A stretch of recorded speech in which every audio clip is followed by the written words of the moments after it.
نہایت ہی واجب الاحترام معزز سامعین اکرام، السلام علیکم ورحمۃ اللہ وبرکاتہ۔ جیسا کہ آپ حضرات کو معلوم ہے کہ رمضان المبارک کا یہ آخری جمعہ ہے، جسے جمعۃ الوداع بھی کہا جاتا ہے۔ رمضان المبارک کا مہینہ یہ اپنی تمام در رحمتوں اور برکتوں کے ساتھ اپنے تکمیل کو پہنچنے ہی والا ہے۔ یہ پہلے ہی گنتی کے چند دن تھے، لیکن اب وہ چند دن بھی کچھ دن تک باقی ختم ہو جائیں گے۔ 4 سے 5 دن باقی رہ گئے ہیں۔ رمضان المبارک کا مہینہ یہ کوئی عام مہینہ نہیں ہے۔ اس مہینے کے اندر اللہ رب العزت انسان کے اوپر بے انتہا رحمتوں اور برکتوں کو برسایا کرتے ہیں۔ یہ مہینہ یہ اتنا اہمیت کا حامل ہے کہ 11 مہینے کی رحمت و برکات مل کر بھی اس ایک مہینے کی رحمت و برکات کا مقابلہ نہیں کر سکتے۔ 11 مہینے اللہ رب العزت رحمتوں کا نزول فرماتے ہیں، تو اس مہینے رب کائنات اپنی رحمتوں کے دریاؤں کو بہا دیا کرتے ہیں۔ اس مہینے کے اندر رب کائنات پہلے آسمان پر تشریف لے آتے ہیں اور روزانہ یہ آواز لگائی جاتی ہے، هل من مستغفر فاغفر له، هل من تائب تاب اللہ علیہ، هل من مسترزق فارزق له۔ ہے کوئی بخشش کا طلبگار، مجھ سے بخشش طلب کرے، میں اس کے گناہوں کو معاف کر دوں۔ ہے کوئی توبہ کرنے والا، مجھ سے توبہ کرے، میں اس کی توبہ کو قبول کر لوں۔ ہے کوئی مجھ سے رزق طلب کرنے والا، میں اللہ اس کے رزق کے اندر خیر و برکت کے دروازے کھول لوں۔ روزانہ رب کائنات یہ آواز لگاتے ہیں۔ یہ مہینہ اپنی تکمیل کو پہنچنے والا ہے۔ جتنے دن باقی رہ گئے ہیں ان دنوں کے اندر خوب اللہ کی عبادت کریں، کیونکہ یہ مہینہ یہ مہمان نہیں ہے، در حقیقت مہمان ہم ہیں کہ ہم نے اگلے سال ہونا ہے یا نہیں ہونا اس کے بارے میں ہمیں علم نہیں ہے، لیکن رمضان نے اگلے سال آنا ہی آنا ہے۔ رمضان ہر سال آتا ہے، لیکن بہت سارے لوگ جو پچھلے سال ہمارے درمیان موجود تھے لیکن اس سال ہمارے درمیان موجود نہیں تھے۔ گویا کہ در حقیقت یہ ہے انسان ایک مہمان ہے، رمضان مہمان نہیں ہے۔ رمضان میں تو آ ہی جانا ہے، لیکن انسان کی زندگی کا علم نہیں ہے کہ اگلے سال اسے یہ زندگی میں رمضان دوبارہ ملے یا نہ ملے۔ لہذا اس کی جتنی بھی گھڑیاں باقی رہ گئی ہیں ان تمام گھڑیوں کو، ساعتوں کو اپنے لیے قیمتی سمجھتے ہوئے، اپنے لیے غنیمت سمجھتے ہوئے اس میں اللہ رب العزت کی خوب عبادت کریں، کیونکہ آپ صلی اللہ علیہ وآلہ وسلم نے فرمایا بڑا ہی بد نصیب ہے وہ شخص، بڑا ہی بدبخت ہے وہ شخص کہ جو اپنی زندگی کے اندر رمضان المبارک کا مہینہ پائے اور رمضان المبارک جیسا عظیم الشان مہینہ پا لینے کے باوجود اپنی بخشش کا سامان تیار نہ کر سکے۔ بڑا ہی بد نصیب ہے وہ شخص۔ رمضان المبارک کا مہینہ یہ بڑا ہی عظیم الشان مہینہ ہے۔ اس مہینے کے قبل آنے سے قبل رسول اکرم صلی اللہ علیہ وآلہ وسلم شعبان کے آخر میں خطبہ ارشاد فرمایا کرتے تھے کہ جس میں آپ صلی اللہ علیہ وآلہ وسلم اس مہینے کی عظمت کو اجاگر کیا کرتے تھے۔ آپ صلی اللہ علیہ وآلہ وسلم نے فرمایا یا ایھا الناس قد اظلکم شہر عظیم شہر مبارک شہر فیہ لیلۃ خیر من الف شہر شہر الصبر والصبر ثوابہ الجنہ. کیا لوگوں تمہارے اوپر ایک بڑا ہی عظیم مہینہ سایہ فگن ہونے والا ہے. وہ اتنا عظیم مہینہ ہے کہ جو بڑا ہی برکتوں والا، رحمتوں والا، مغفرتوں والا ہے. اس مہینے کے اندر رب کائنات نے ایک رات ایسی پوشیدہ رکھی ہے کہ جس بندے کے نصیب میں وہ رات آ جائے، جس کے مقدر میں وہ رات آ جائے، رب کائنات ایک رات کی عبادت کے بدلے میں 1000 مہینوں کی عبادت کا ثواب عطا فرماتے ہیں. خیر من الف شہر، میں اللہ 1000 مہینوں کی عبادت کا ثواب عطا فرماتا ہے. وَهُوَ شَهْرُ الصَّبْرِ، اور یہ مہینہ صبر والا مہینہ ہے. وَالصَّبْرُ ثَوَابُهُ الْجَنَّةُ، اور صبر یہ انسان کو جنت کے راستے پر گامزن کر دیا کرتا ہے، جنت کے راستے پر چلا دیا کرتا ہے. اس ماہ رمضان کو ماہ صبر بھی کہا جاتا ہے. کیوں؟ کیونکہ روزہ یہ خواہشوں کو توڑ دیتا ہے، روزہ سرداری کو توڑ دیتا ہے، روزہ مال کی خواہش کو ختم کر دیا کرتا ہے. اس لیے آپ صلی اللہ علیہ وآلہ وسلم نے فرمایا الصوم نصف الصبر، روزہ یہ آدھا صبر ہے. یعنی روزہ یہ ایک ایسی اطاعت ہے کہ جو نصف صبر سے ادا ہو جاتی ہے. جس طرح حیا کے متعلق فرمایا الحیاء شعبۃ من الایمان، حیا یہ آدھا ایمان کا حصہ ہے، نصف ایمان ہے. اسی طرح صبر یہ نصف روزہ ہے، آدھا روزہ ہے. رمضان المبارک کو اللہ رب العزت نے انسان کے اندر صبر کی تربیت کے لیے مقرر فرمایا ہے. کیا مطلب؟ کہ اگر آدمی رمضان المبارک کے مہینے میں صبر کرے گا تو اس کے لیے ساری زندگی صبر کرنا آسان ہو جائے گا. مثلا بھوک لگی ہے، حلال چیز بھی موجود ہے، لیکن انسان روزے کی حالت میں ہے، نہیں کھا رہا. پیاس لگی ہے، پانی موجود ہے، لیکن روزے کی حالت میں ہے، نہیں پی رہا. میاں بیوی کے جائز تعلقات کو پورا نہیں کر رہا. جب انسان جائز تعلقات کو چھوڑ دیتا ہے تو ناجائز کاموں سے صبر کرنا اس کے لیے آسان ہو جاتا ہے. اب یہ صبر یہ دیگر عبادات کے اندر بھی موجود ہے، صبر نماز کے اندر بھی موجود ہے، لیکن وہ وقتی ہے، تھوڑی دیر کا صبر ہے. انسان نماز کے اندر کھانے سے رک جاتا ہے، پینے سے رک جاتا ہے، خواہشات نفسانیہ کی تکمیل سے رک جاتا ہے، لیکن وہ وقتی طور پر ہے، تھوڑی دیر کے لیے. فجر کی نماز کے لیے گن کے 10 منٹ لگتے ہیں، انسان اپنے آپ کو 10 منٹ کے لیے روک لیتا ہے. ظہر کی نماز میں گن کے 15 سے 20 منٹ لگتے ہیں، اپنے آپ کو اتنی دیر کے لیے روک لیتا ہے. عصر کی نماز میں 10 منٹ لگ جاتے ہیں، انسان اپنے آپ کو اتنے لیے روک لیتا ہے.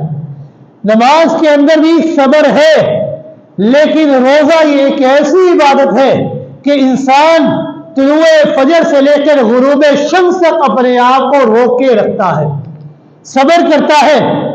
گویا کہ اللہ نے روزے میں صبر کروا کر انسان کو سمجھا دیا، بتا دیا کہ تم ساری زندگی ایسے گزارو، اپنی ساری زندگی ایسے گزارو کہ جہاں پر میں رب کا حکم آ جائے، جہاں پر میں اللہ کا فیصلہ آ جائے، وہاں پر تم نے اپنی خواہشات کو کچل کر میری رضا کی خاطر میرے حکم کو ماننا ہے. جب انسان اپنے خواہشات کو کچل کر اللہ کے احکامات کی تکمیل کرتا ہے تو یہ صبر انسان کے اندر پیدا ہو جاتا ہے. روزے کی حالت میں صبر انسان کے اندر پیدا ہوتا ہے. جب انسان اپنے آپ کو حلال چیزوں سے روک لیتا ہے تو باقی پورے سال میں انسان کو حرام چیزوں سے رکنا آسان ہو جاتا ہے. صبر کا لغوی معنی ہے رکنا، اضطراب اور گھبراہٹ کی حالت میں ثابت قدم رہنا، برداشت کرنا. جرت اور استقامت سے کام لینا.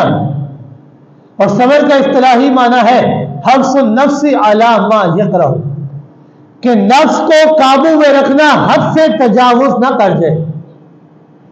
یعنی اللہ تعالیٰ کی رضا کے لیے کسی ایسے کام پر اپنے آپ کو زبردستی آمادہ کرنا جس کو طبیعت ایک بہت بڑا بوجھ سمجھ رہی ہے، جس کو طبیعت ناگوار سمجھ رہی ہے. لہذا کوئی آدمی اللہ کے لیے کوئی کام کرے یا کسی کام سے رکتا ہے جس کے کرنے یا اس سے بچنے کو طبیعت کے اندر ایک بہت بوجھ محسوس ہو رہا ہے، لیکن انسان اس کام سے روکتا ہے اپنے آپ کو، اس کام کو کرتا ہے، اپنے نفس کی خواہشات کو کچل کر اللہ کے حکم کی تکمیل کرتا ہے، تو اس نے گویا کہ صبر کیا ہے. قرآن و حدیث کے احکامات پر ثابت قدم رہنا یہ صبر ہے. اور صبر کی کچھ قسمیں ہیں. صبر کی ایک قسم ہے صبر علی الاطاعہ، کہ انسان اطاعت پر صبر کرے.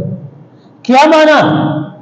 کہ انسان کسی اطاعت کے کرنے میں سستی ہو رہی ہے، انسان اس سستی کا مقابلہ کرے، اس کو ادا کرے، اس اطاعت کے کرنے میں پیش آنے والے ناگواری اور تکلیف پر صبر کرے. مثلا نماز کا وقت آ گیا ہے، سردی کے موسم ہے، بستر گرم ہے، بستر سے نکلنے کا دل نہیں کر رہا، پانی ٹھنڈا ہے، وضو کرنے کا دل نہیں کر رہا، لیکن انسان اپنے نفس کے ان تمام تقاضوں کو، ان تمام خواہشات کو کچل کر اللہ کی رضا کے لیے نماز ادا کرتا ہے، تو گویا کہ اس نے اس اطاعت کے اوپر صبر کیا ہے، اللہ کی رضا کے اوپر اپنی خواہشات کو کچل دیا ہے. دوسری قسم ہے صبر علی المعصیہ، کہ کسی گناہ سے بچنے میں جو تکلیف اور مصیبت انسان کے اوپر آتی ہے، انسان اس مصیبت کے اوپر صبر کرتا ہے. اور یہ صبر بڑا ہی اہم ہے اور بڑا ہی مشکل ہے. گناہوں سے بچنا در حقیقت یہ انسان کی فضیلت اور کمال کا درجہ ہے. عبادت فرض ہو یا نفل مسلمان کرتے ہیں، خاص کر کے رمضان میں، اور یہ کام آسان بھی ہے، لیکن انسان کا حقیقی امتحان تب ہوتا ہے کہ جب گناہ کی طرف دل مچل رہا ہو، دل چاہ رہا ہو کہ میں نے غیر محرم کی طرف دیکھنا ہے، دل کوشش کر رہا ہے، لیکن انسان اپنے ان نفس کی خواہشات کو کچل کر اللہ کی رضا کی خاطر اپنے نفس کو قابو میں کرتا ہے اور اپنے آپ کو گناہوں سے روکتا ہے، تو یہ صبر علی المعصیہ کہلاتا ہے، کہ انسان اپنے آپ کو گناہوں سے روک کر اس گناہ کی بدولت جو تکلیف، جو مصیبت انسان کے اوپر آتی ہے، انسان اس مصیبت کے اوپر صبر کرتا ہے.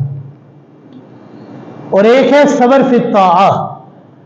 پہلی قسم صبر علی الاطاعہ، تیسری قسم صبر فی الاطاعہ، اطاعت میں صبر کرنا. یعنی پہلے انسان عبادت کرنے میں سستی ہو رہی تھی، لیکن انسان اپنے نفس کو کچل کر نماز پڑھنے کے لیے چلا گیا، لیکن اب نماز تو پڑھ رہا ہے، لیکن نماز کے اندر شیطان انسان کے اوپر حملہ آور ہو رہا ہے. نفسانی خواہشات آ رہی ہیں، خیالات آ رہے ہیں، توجہ ادھر ادھر جا رہی ہے، وسوسے آ رہے ہیں. اب انسان ان تمام وسوسوں اور خیالات سے اس اطاعت کے اندر ان تمام خیالات اور وسوسوں کو ہٹا کر یہ ارادہ کرے، یہ نیت کرے کہ میں جس ذات کے سامنے کھڑا ہوں وہ ذات اور کوئی نہیں بلکہ خالق کائنات ہے. وہ ذات خالق کائنات ہے، اس نے ہمیں پیدا کیا، اس کائنات کو پیدا کیا ہے. یہ صبر فی الاطاعہ ہے کہ اطاعت کے دوران جو وسوسے آتے ہیں، انسان ان وسوسوں کو کچل کر اللہ کی رضا کے لیے عبادت کرتا ہے، تو اللہ رب العزت اس اطاعت کے اوپر بے انتہا اجر و ثواب عطا فرماتے ہیں. اور ایک قسم ہے صبر فی المصیبہ، کہ انسان کے اوپر کوئی تکلیف آ گئی، کوئی مصیبت آ گئی، کوئی آزمائش آ گئی، تو انسان اس مصیبت کے اوپر واویلا نہیں کرتا، نوحہ نہیں کرتا، گریہ وزاری نہیں کرتا، بلکہ یہ خیال کرتا ہے کہ مجھ پر آنے والی تکلیف یہ میرے رب کی طرف سے ہے اور میں اپنے رب کے فیصلے پر راضی ہوں. یہ سوچ کر جب انسان جزا قضا نہیں کرتا تو ایسے بندے کو بھی اللہ رب العزت بے انتہا اجر و ثواب عطا فرماتے ہیں. اور یہ بات بھی حقیقت ہے، غم اور پریشانی کے اندر آنکھوں سے آنسو کا آ جانا یہ انسانی تقاضے سے ہے، اور یہ موت تک انسان کے ساتھ لگا رہے گا، یہ انسان سے جدا نہیں ہو سکتا۔ آنسوؤں کا آ جانا یہ بے صبری کی دلیل نہیں ہے۔ اسی وجہ سے پیغمبر کائنات صلی اللہ علیہ وآلہ وسلم کے شہزادے جب سیدنا ابراہیم علی رضی اللہ تعالی اس دنیا میں پانی سے پردہ روح ہوئے تو آپ صلی اللہ علیہ وآلہ وسلم کی آنکھوں سے آنسو جاری ہوئے۔ صحابہ کرام نے عرض کیا یا رسول اللہ صلی اللہ علیہ وآلہ وسلم آپ بھی روتے ہیں؟ تو آپ صلی اللہ علیہ وآلہ وسلم نے فرمایا ان هذه رحمت یرحم اللہ من عباده الرحماء، یہ رحمت کے آنسو ہے، اللہ تعالیٰ اپنے بندوں میں رحم کرنے والوں پر رحم کیا کرتا ہے۔ آنسوؤں کا آ جانا یہ بے صبری کی دلیل نہیں ہے۔ بے صبری کہتے ہیں کہ انسان کے اوپر مصیبت آئے، تکلیف آئے، آزمائش آئے تو انسان اس مصیبت کے اوپر آ کر اللہ سے شکوے کرنے لگ جائے۔ مثلا یہ کہے نعوذ باللہ کہ اے اللہ اس تکلیف اور پریشانی کے لیے میں ہی رہ گیا تھا، میرے علاوہ اور کوئی نہیں تھا۔ یا اگر کسی کو موت آ جائے تو کہتا ہے کہ اس کی موت کا تو ابھی وقت بھی نہیں آیا تھا۔ انسان نماز ادا کرتا تھا لیکن جب مصیبت آئی نماز کو چھوڑ دیا، ذکر و اذکار کرتا تھا ذکر و اذکار کو چھوڑ دیا۔ جب انسان یہ بے صبری کرتا ہے، مصیبت آ جاتی ہے، رب سے شکوے کیا کرتا ہے کہ اے اللہ اس مصیبت کے لیے میں ہی رہ گیا تھا، تو ان شکووں کی وجہ سے اس کی یہ بے صبری اس کے لیے عذاب کا باعث بن جایا کرتی ہے۔ اور جو بندہ انسان کے اوپر تکلیف آئے، مصیبت آئے تو انسان اس تکلیف اس مصیبت کے اوپر بے صبری کا اظہار نہیں کرتا بلکہ اللہ کی طرف رجوع کرتا ہے اور یہ دعا کرتا ہے کہ اے اللہ میں کمزور ہوں تو طاقتور ہے، اے اللہ میں حاجت مند ہوں تو غنی ہے، اے اللہ میں محتاج ہوں تو غنی ہے، اے اللہ اس تکلیف سے مجھے نجات عطا فرما دے۔ تو یہ تکلیف انسان کے لیے رحمت کا باعث بن جایا کرتی ہے۔ لہذا تکلیف آ جائے تو انسان کو چاہیے اس تکلیف کے اوپر بے صبری کا اظہار نہ کرے بلکہ صبر کے دامن کو مضبوطی سے تھام کر یہ کہے اے اللہ میں کمزور ہوں تو طاقتور ہے، اے اللہ میں اس مصیبت کے لائق نہیں، اے اللہ اس مصیبت کو مجھ سے دور کر دے۔ تو یہ انسان جب صبر کرتا ہے تو یہ اس کا صبر کرنا اللہ کے ہاں رحمت کا باعث بن جایا کرتا ہے۔ انسان مصیبت کے اوپر تو صبر کیا کرتا ہے، مصیبت کے اوپر تو صبر کرنا یہ ایماندار کی نشانی ہے، لیکن عافیت کے اوپر خوشی کے اوپر صبر کرنا یہ صدیقین کا کام ہے۔ اس لیے کہ عافیت پر خوشی پر صبر کرنا یہ مصیبت پر صبر کرنے سے زیادہ مشکل ہے۔ عافیت سے مراد کیا ہے؟ عافیت پر صبر کرنے کا مطلب کیا ہے کہ انسان کو اگر اللہ نے کوئی خوشی عطا کی ہے، کوئی دولت عطا کی ہے، کوئی نعمت عطا کی ہے تو انسان یہ ارادہ کرے، انسان اس نعمت کے اوپر زیادہ رغبت نہ کرے، اس کو ناجائز استعمال نہ کرے، بلکہ یہ سوچے کہ اے اللہ یہ جو تو نے مجھے نعمت دی ہے یہ میرے پاس بطور امانت ہے۔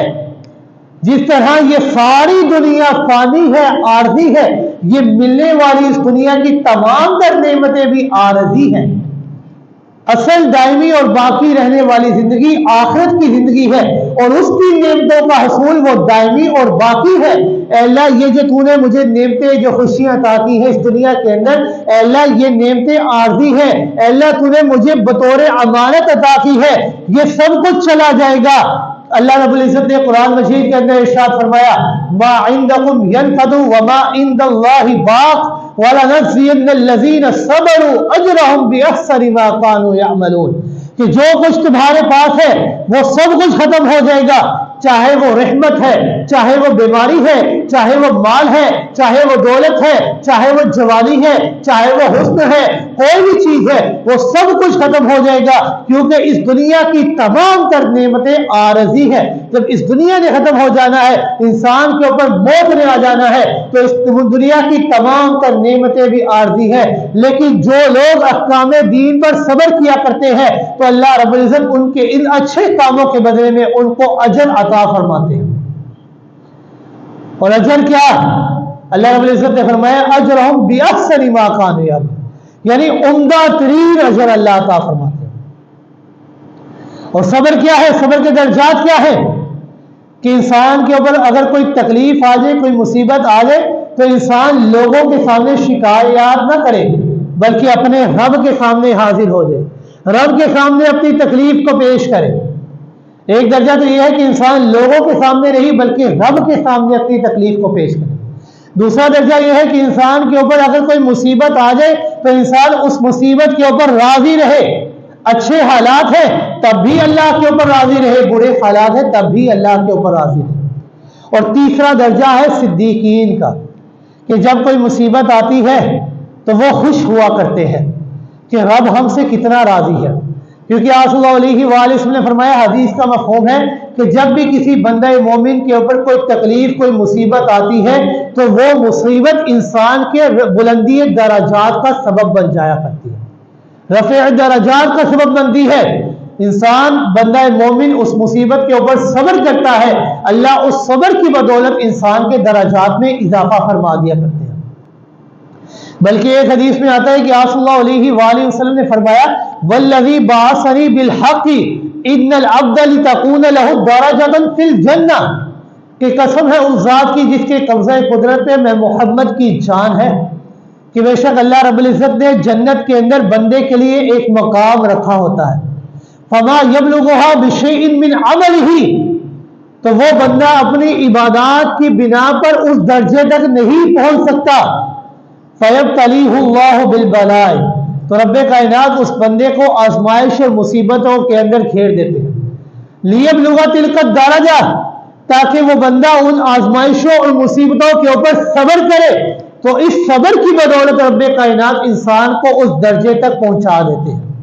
وما یبلغها بشیء من عملہ، کہ آدمی صبر کے ساتھ وہ درجہ حاصل کر لیتا ہے جو عبادات کی بنا پر بھی حاصل نہیں کر سکتا۔ یعنی انسان جب صبر کرتا ہے تو اللہ رب العزت اس صبر کی بنا پر انسان کے درجوں کے اندر اضافہ فرما دیا کرتے ہیں۔ اور یہ بات بھی سچ ہے کہ جو آدمی رب کے جتنا قریب ہوا کرتا ہے اس کے اوپر آزمائشیں اتنی ہی زیادہ آیا کرتی ہیں، اس کے اوپر آزمائشیں اتنی ہی زیادہ آیا کرتی ہیں، اور آزمائشوں کا مقصد انسان کے درجات کے اندر اضافہ کرنا ہے۔ پیغمبر کائنات صلی اللہ علیہ وآلہ وسلم نے فرمایا کہ سب سے زیادہ آزمائشیں آئی ہیں تو انبیاء کرام کے اوپر آئی ہیں، پھر جو ان کے جتنا قریب ہے اس کے مطابق اس کے اوپر آزمائش ہے۔ اور ایک حدیث میں آتا ہے کہ آپ صلی اللہ علیہ وآلہ وسلم نے فرمایا، من یرید اللہ بہ خیرا یصبہ، جس کے ساتھ اللہ بھلائی کا ارادہ کرے اللہ رب العزت ایسے بندے کو آزمائشوں میں مبتلا کر دیتے ہیں۔ اب خیر سے مراد دنیا کی تمام تر کامیابیاں ہیں، خیر سے مراد آخرت کی تمام تر کامیابیاں ہیں۔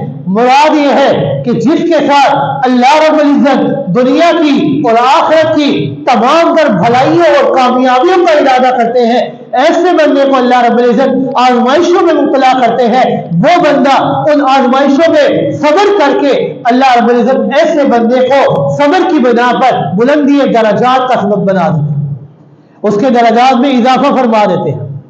اور یہ صبر کرنا یہ سب سے وسیع نعمت ہے، یعنی اللہ رب العزت نے جتنی نعمتیں عطا کی ہیں ان تمام نعمتوں میں سب سے وسیع ترین نعمت صبر ہے۔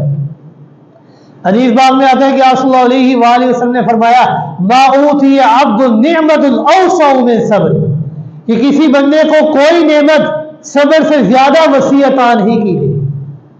یعنی اللہ رب العزت کی نعمتیں تو بے شمار ہیں، اتنی بے شمار نعمتیں ہیں کہ انسان اگر نعمتوں کو گننا بھی چاہے تو اللہ کی نعمتوں کو گن نہیں سکتا۔ وَإِن تَعُدُّوا نِعْمَتَ اللَّهِ لَا تُحْصُوهَا، کہ انسان اللہ کی نعمتوں کو شمار کرنا چاہے تو شمار نہیں کر سکتا، لیکن صبر کے مقابلے میں کوئی نعمت وسیع نہیں ہے۔ اب وسیع کا مطلب یہ ہے کہ وہ نعمت کہ جس کی ہر جگہ پر ضرورت ہے، اگر اللہ نے مصیبت دی انسان اس مصیبت کے اوپر صبر کرتا ہے، وہاں پر بھی ضرورت ہے۔ انسان کو اللہ نے خوشی دی انسان اس خوشی کے اوپر بھی صبر کرتا ہے، وہاں پر بھی اس کی ضرورت ہے۔ یہ صبر ایسی نعمت ہے کہ جہاں پر ہر جگہ پر اس کا فائدہ انسان کو پہنچتا ہے۔ صبر انسان کو گناہوں سے بچاتی ہے، صبر انسان کو طاعات کے اندر، اطاعات کے اندر معاون ثابت ہوتی ہے، صبر انسان کو تکلیفوں کے اندر، آزمائشوں کے اندر سہارا دیا کرتی ہے۔ یہ بہت وسیع ترین نعمت ہے۔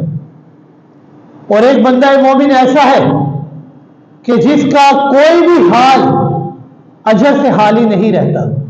آپ صلی اللہ علیہ وآلہ وسلم نے فرمایا عجبا لامر المؤمن، کہ غائب ایک مومن کی کیا ہی شان ہے، اس کے اوپر دو حالتیں ہوا کرتی ہیں اور ان دونوں حالتوں کے اندر انسان اللہ سے اجر حاصل کیا کرتا ہے۔ کس طرح؟ آپ صلی اللہ علیہ وآلہ وسلم فرمایا ان امرہ کلہ خیر ولیس لأحد الا للمؤمن، کہ مومن کو ہر حال میں اللہ اجر عطا فرماتے ہیں اور یہ مومن کے علاوہ اللہ کسی اور بندے کو عطا نہیں کرتے۔ کس طرح؟ ان اصابتہ سراء شکر فکان خیرا لہ، اگر رب نے کسی بندے کو، مومن کو خوشی عطا فرمائی ہے، کوئی دولت عطا فرمائی ہے، کوئی نعمت عطا فرمائی ہے، تو وہ بندہ مومن اس نعمت کے اوپر رب کا شکر ادا کرتا ہے، تو یہ شکر کی بدولت اللہ رب العزت اسے مزید بھلائیاں عطا فرماتے ہیں۔ وَإِنْ أَصَابَتْهُ سَرَّاءٌ صَبَرَ فَكَانَ خَيْرًا لَهُ، لیکن اگر بندہ مومن کے اوپر کوئی مصیبت، کوئی آزمائش آ جاتی ہے تو وہ بندہ مومن اس مصیبت، آزمائش کے اوپر صبر کرتا ہے، تو اس صبر کی بنا پر بھی اللہ رب العزت اسے بھلائیاں عطا فرماتے ہیں۔ یعنی دو ہی حالتیں ہیں، یا نعمت ملے تو بندہ مومن شکر ادا کرتا ہے، مصیبت آئے بندہ مومن صبر کرتا ہے، تو ان دونوں حالتوں میں صبر اور شکر کی بنا پر اللہ رب العزت انسان کو، بندہ مومن کو اجر عطا فرمایا کرتا ہے۔ اس کا کوئی لمحہ بھی، کوئی حال بھی اجر سے خالی نہیں رہتا۔ لیکن شرط کیا ہے؟ اللہ نے نعمتیں دی ہیں تو اللہ کا شکر ادا کرنا۔ اگر آزمائش آ گئی ہے، مصیبت آ گئی ہے، تو بے صبری کا اظہار نہیں کرنا، بلکہ صبر کے دامن کو مضبوطی سے تھام لینا اور اللہ سے دعا کرنی ہے کہ اللہ اس آزمائش میں تو نے ہی ہمیں مبتلا کیا ہے، تو ہی ہمیں اس آزمائش سے نکالنے والا ہے۔ اور یہ بات بھی یاد رکھیے گا کہ بندہ مومن کے دل کو اگر کوئی بھی تکلیف پہنچتی ہے، کوئی بھی ٹھیس پہنچتی ہے، تو اس کو دل کو پہنچنے والی تکلیف بندہ مومن کے لیے مصیبت ہے۔ یعنی اگر بندہ مومن کا کوئی چراغ ہے، چراغ بجھ جاتا ہے، اندھیرے میں ہے، اب وہ بندہ مومن کے لیے تکلیف ہے، اندھیرے میں ہے، کوئی چیز نظر نہیں آ رہی، تو یہ چراغ کا بجھ جانا بھی مومن کے لیے تکلیف ہوا کرتی ہے۔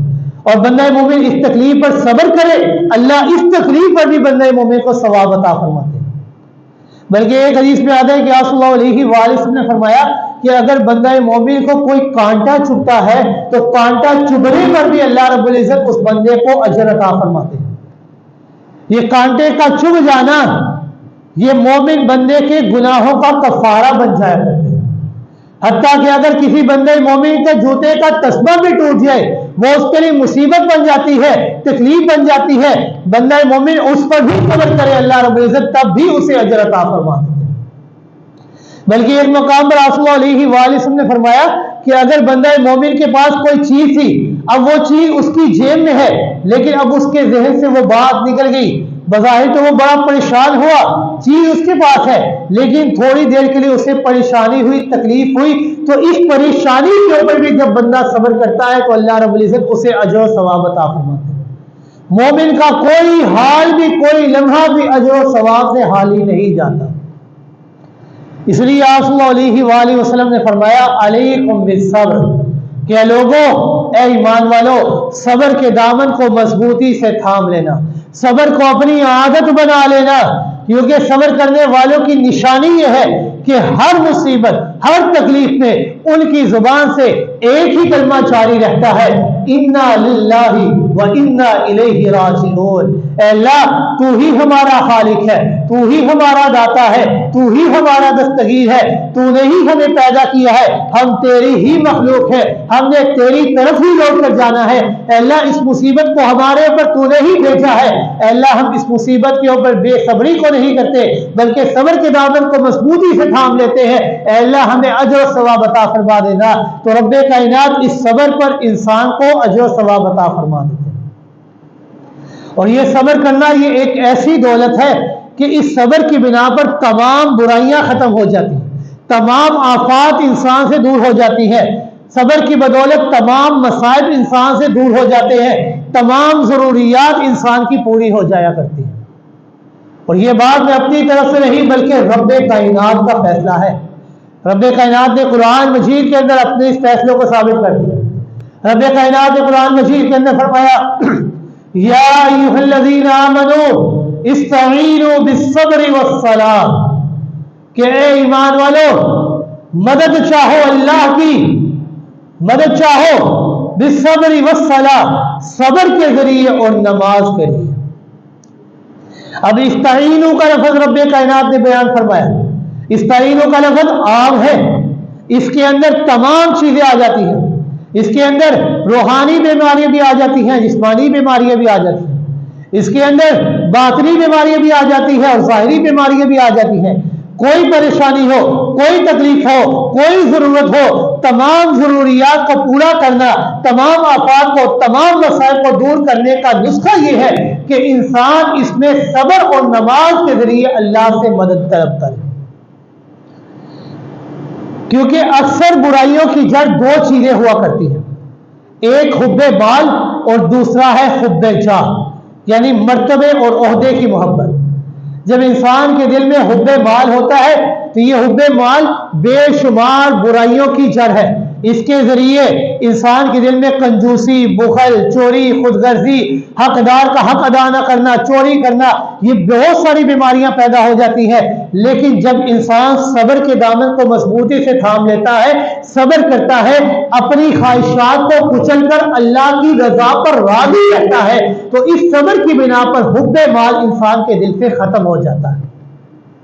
اور دوسرا ہے حب جاہ، یعنی عہدے کی محبت، مرتبے کی محبت۔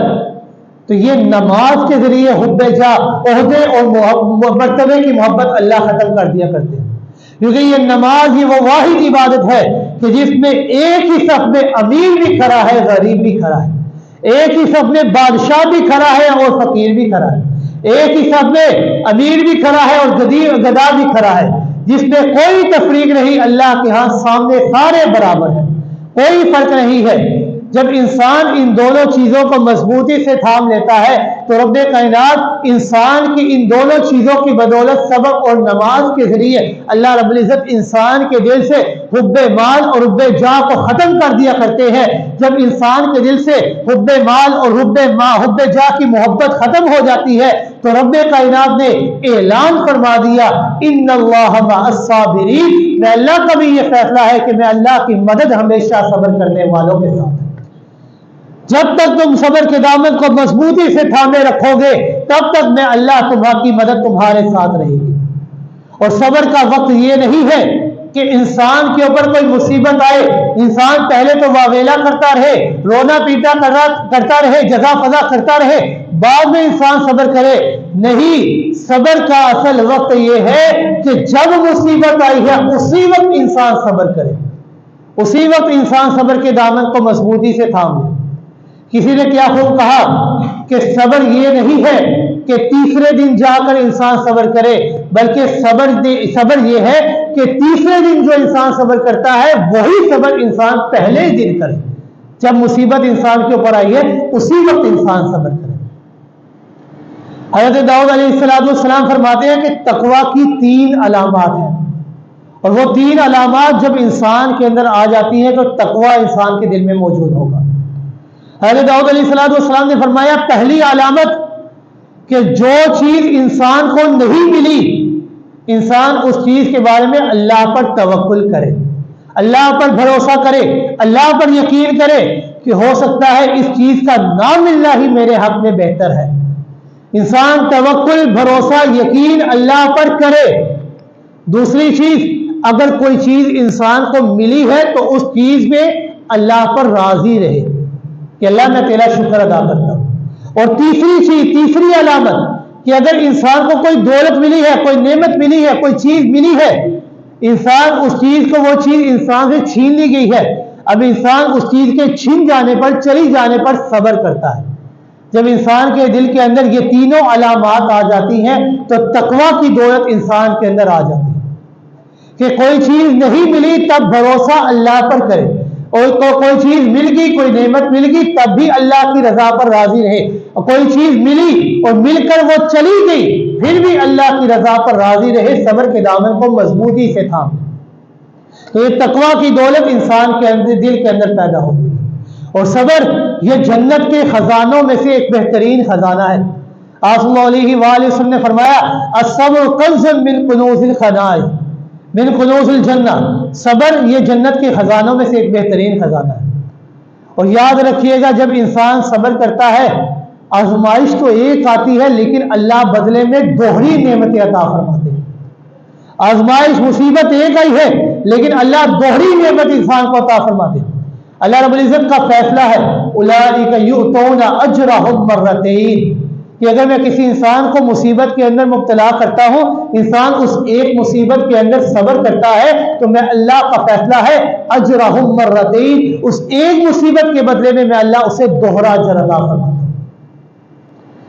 اور یہ بات بھی ثابت ہے کہ انسان کو جو تکلیف، جو غم پہنچتا ہے، جب انسان اس غم کے اوپر صبر کرتا ہے تو اللہ اسی انداز میں انسان کو خوشی عطا فرماتے ہیں۔ یعنی جس انداز میں انسان کو غم پہنچا ہے اسی انداز میں اللہ انسان کو خوشی بھی عطا فرماتے ہیں۔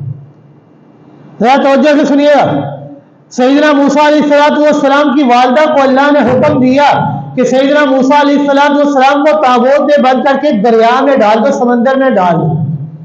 اب غم پہنچا دریا کی بنا پر، تو اللہ رب العزت نے فرعون اور اس کے لشکر کو غرق کیا دریا کے اندر، اور ان کو تسلی دے دی، صبر دے دی کہ میں نے آپ کے صبر کا اجر یہ دیا کہ جس کی وجہ پر آپ کو تکلیف آئی تھی، دریا میں ڈالا تھا، میں اللہ اسی دریا میں جس کی وجہ سے فرعون کی وجہ سے مصیبت آئی تھی، میں اللہ اسی کو اسی دریا کے اندر بھی غرق کر دیتا ہوں۔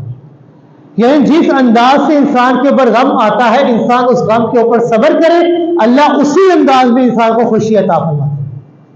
سیدنا یعقوب علیہ السلام کے بیٹے سیدنا یوسف علیہ السلام بچھڑے تو ان کے باقی بیٹے قمیص لے کر آئے، اس کے اوپر خون لگا ہوا تھا، اب قمیص کو دیکھا غم لگا، لیکن سیدنا یعقوب علیہ السلام نے فرمایا فصبر جمیل واللہ المستعان علی ما تصفون، میں صبر جمیل اختیار کرتا ہوں اور اللہ سے مدد چاہتا ہوں۔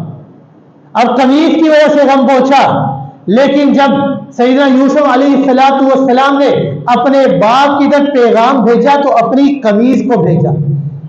اللہ رب العزت نے قرآن مجید کے اندر فرمایا اذهبوا بقمیصی ھذا فالقیہ علی وجہ ابی یاتی بصیرا، کہ جس قمیص کو دیکھ کر میرے باپ کی بینائی چلی گئی تھی، ان کی آنکھوں سے آنسو جاری ہوئے تھے، آج میری وہی قمیص ان کے پاس لے کر جاؤ، اس قمیص کو دیکھ کر ان کی بینائی بھی واپس آ جائے گی اور ساتھ ان کے آنسو بھی خشک ہو جائیں گے۔ جس انداز میں انسان کے اوپر غم آتا ہے، انسان اس غم کے اوپر صبر کرے، اللہ اسی انداز میں خوشی بھی عطا فرماتے ہیں۔ سیدنا ابراہیم علیہ السلام کو آگ میں ڈالنے کا حکم ہوا، اب آگ کی فطرت ہے جلانا، لیکن رب کائنات نے آگ کو حکم دے دیا قلنا یا نار کونی بردا وسلاما علی ابراہیم، کہ اے آگ میرا خلیل تیرے اندر آنے والا ہے، اب تیری فطرت تو ہے جلانا، لیکن آج تو نے جلانا نہیں ہے بلکہ تو نے ان کے اوپر ٹھنڈا ہو جانا ہے، اور اتنا بھی ٹھنڈا نہیں کہ وہ بیمار ہو جائے بلکہ سلامتی والا بن جانا ہے۔ سیدنا اسماعیل کے اوپر مصیبت آئی چھری کی، کہ ان کی گردن کے اوپر چھری چلانی ہے، اب چھری کی فطرت ہے کاٹنا، لیکن رب حکم دیتے ہیں کہ تو نے اسماعیل کی گردن پہ نہیں چلنا، چھری چلتی ہے لیکن چلائی نہیں جاتی، نہیں کاٹتی، کیوں؟ رب کا حکم نہیں ہے۔ جس انداز میں انسان کے اوپر مصیبت آتی ہے، اللہ رب العزت اسی انداز میں انسان کے اوپر خوشی بھی عطا فرماتے ہیں۔ شرط کیا ہے؟ کہ انسان صبر کے دامن کو مضبوطی سے تھامے، کیونکہ یہ صبر ہی ایسی دولت ہے کہ انسان جب صبر کرتا ہے تو اللہ رب العزت جنت میں بلند و بالا مقام عطا فرماتے ہیں، انسان کو جنت عطا فرماتے ہیں۔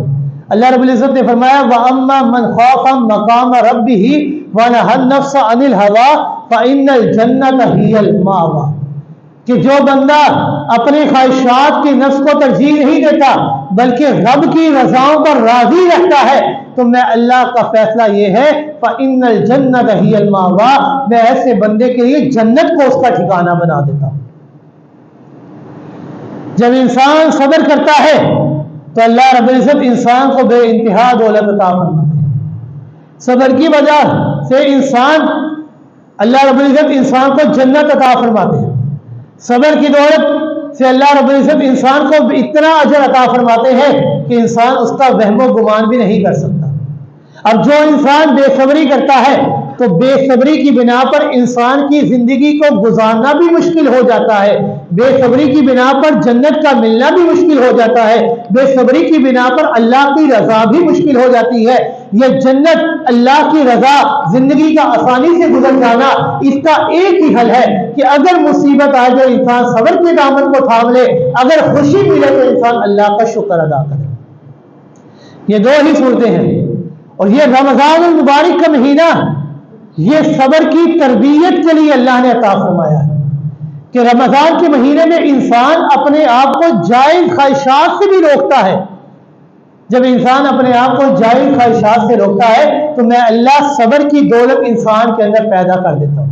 جب انسان اس مہینے کے اندر اپنے آپ کو جائز خواہشات سے روکتا ہے تو باقی 11 مہینے کے اندر انسان اپنے آپ کو ناجائز خواہشات سے روکنے کے لیے اس کے اوپر آسانی آ جاتی ہے۔ اس لیے آپ صلی اللہ علیہ وآلہ وسلم نے فرمایا الصوم جنہ، روزہ ڈھال ہے، الصوم نصف الصبر، روزہ یہ آدھا صبر ہے، آدھا صبر سے ادا ہو جاتا ہے۔ روزہ یہ انسان کی تربیت کے لیے آ جاتا ہے۔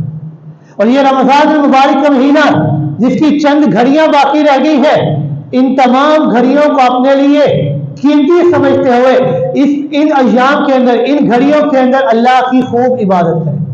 اور یہ بات بھی یاد رکھیے گا، ایک رات آتی ہے جس کا نام ہے لیلۃ الجائزہ۔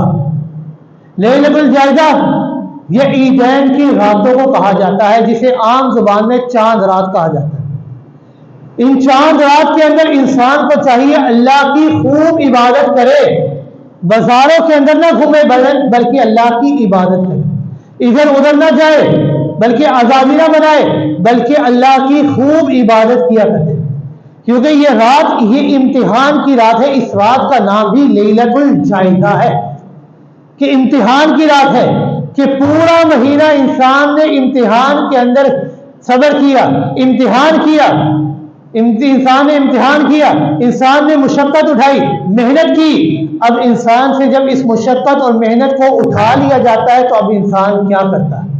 یہ رات لیلۃ الجائزہ ہے، اور جو بندہ اس رات کے اندر عبادت کرتا ہے، آپ صلی اللہ علیہ وآلہ وسلم نے فرمایا کل قیامت کا دن جہاں پر ہولناکیاں ہی ہولناکیاں ہوں گی، جہاں پر ہر طرف نفسا نفسی کا عالم ہوگا، جہاں پر سورج سوا نیزے پر ہوگا، لوگ اپنے گناہوں کے بقدر پسینے کے اندر ڈوبے ہوئے ہوں گے، کسی کا پسینہ ٹخنوں تک ہوگا، کسی کا پسینہ گھٹنوں تک ہوگا، کسی کا پسینہ ناک تک ہوگا، کوئی سارے کا سارا پسینے کے اندر ڈوبا ہوگا، جہاں پر ہر طرف دہشت ہی دہشت ہوگی، لوگ غمگین ہوں گے، پریشان ہوں گے، مصیبت کے اندر مبتلا ہوں گے۔ اب وہ بندہ جو ان راتوں کے اندر اللہ کی عبادت کیا کرتا ہے، رب کائنات نے فرمایا ایسے بندے کو اللہ رب العزت ان دنوں کے اندر، اس وقت بھی اللہ رب العزت آسانیوں کے اندر مبتلا کر دیا کرتے ہیں۔ جہاں پر ہر طرف بندہ پریشان ہے، جو بندہ اس رات کے اندر عبادت کیا کرتا ہے، اللہ رب العزت ایسے بندے کے اوپر آسانی فرما دیا کرتے ہیں۔ رسول اللہ علیہ وآلہ وسلم نے فرمایا قیامت کا دن جہاں پر لوگوں کے دل مردے ہو جایا کریں گے، لیکن جو بندہ ان راتوں کے اندر، عیدین کی راتوں کے اندر، عید الاضحیٰ کی رات اور عید الفطر کی رات کے اندر اللہ کی عبادت کیا کرتا ہے، اس رات، اس دن جہاں پر لوگوں کے دل مردہ ہوں گے، ان راتوں کی بدولت اللہ رب العزت اس کے دل کو زندہ کر دیتے ہیں۔ یعنی اتنی فضیلت والی رات ہے۔ رسول اللہ علیہ وآلہ وسلم نے فرمایا چند راتیں ایسی ہیں کہ جو بندہ ان راتوں کے اندر عبادت کرے تو اللہ رب العزت ایسے بندے کو بے انتہا نعمتوں سے نوازتے ہیں۔ ان میں 8، 9 اور 10 ذی الحجہ کی راتیں ہیں، اس میں عیدین کی راتیں ہیں، لیلۃ الجائزہ جسے کہا جاتا ہے۔ ان راتوں کے اندر جو بندہ اللہ کی عبادت کیا کرتا ہے، اللہ رب العزت ایسے بندے کو بے انتہا اجر و ثواب عطا فرمایا کرتے ہیں۔ اور یہ رمضان مبارک کا مہینہ جس کی چند گھڑیاں باقی رہ گئی ہے، ان چند گھڑیوں کے اندر انسان کو چاہیے اپنا محاسبہ کرے۔ آپ صلی اللہ علیہ وآلہ وسلم نے فرمایا انسان کو چاہیے اپنا محاسبہ خود ہی کیا کرے۔ احاسبوا قبل ان تحاسبوا، اپنا محاسبہ خود کر لیا کرو، اس سے پہلے کہ رب کائنات تمہارا محاسبہ کرے، کیونکہ جب رب نے محاسبہ کیا تو اس سے چھوٹنے کی کوئی جگہ باقی نہیں رہتی۔ اپنا محاسبہ کیا ہے کہ انسان محاسبہ کرے کہ یہ جو روزے کے فوائد، روزے کی جو فضیلت آپ صلی اللہ علیہ وآلہ وسلم نے بیان فرمائی ہے، روزے کی جو فضیلت قرآن و حدیث کے اندر موجود ہے، آیا ان تمام دنوں کے اندر جو ہم نے روزے رکھے ہیں ان تمام فضیلتوں کے حقدار ہم ہو گئے ہیں کہ نہیں؟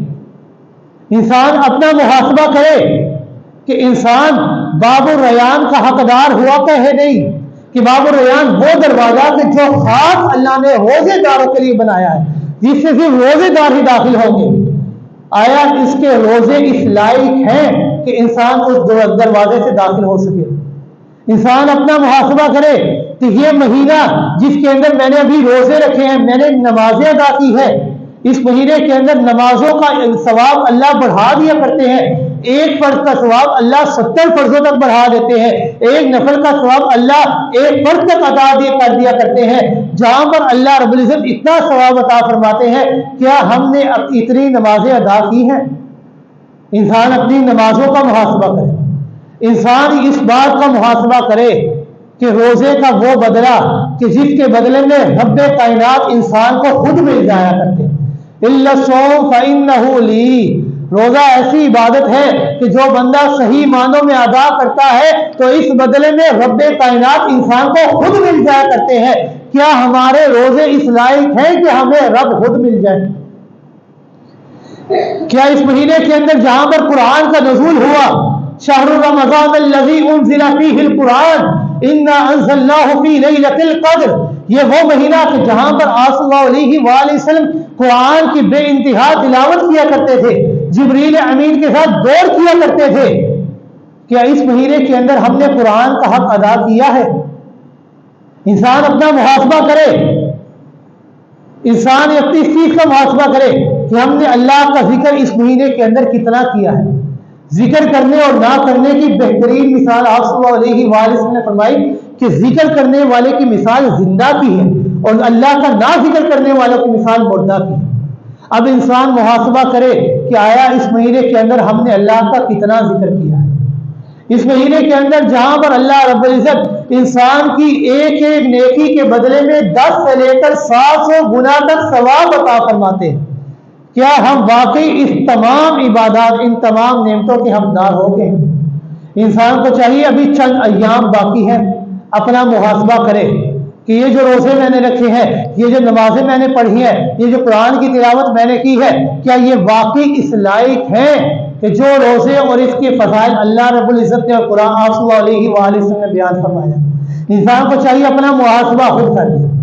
لہٰذا یہ جو چند ایام باقی رہ گئے ہیں، ان چند ایام کے اندر کثرت سے اللہ کی عبادت کرے، خوب اللہ کی عبادت کرے، جس قدر ہو سکے اللہ رب العزت کی عبادت کرے۔ اللہ رب العزت سے دعا ہے کہ اللہ رب العزت ہمیں عمل کرنے کی توفیق عطا فرمائے۔ وما علینا الا البلاغ المبین۔